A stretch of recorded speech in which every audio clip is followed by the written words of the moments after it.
Hindi ka na ba pinapansin ng taong mahal mo at iniwan ka lang niya bigla at hindi na siya nagpaparamdam sa iyo?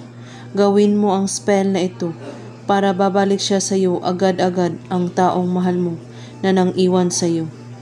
At mas lalo ka pa niyang mamahalin higit pa sa kanyang buhay at hindi ka na niya kayang iiwan magpakailanman.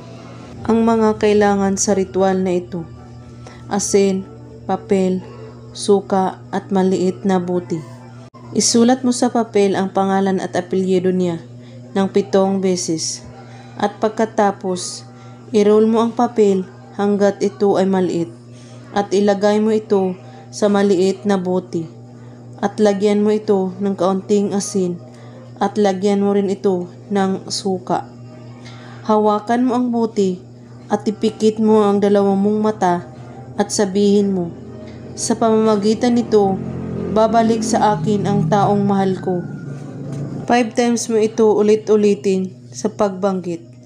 At pagkatapos, itago mo ang buti kahit saan na walang makakakita nito o makakaalam sa iyong ginagawang ritual. Gawin ito kahit anong oras at araw, basta't buo ang inyong paniniwala at walang ibang iniisip at pagdududa. At kung may katanungan po kayo ay magko-comment lang po sa ibaba.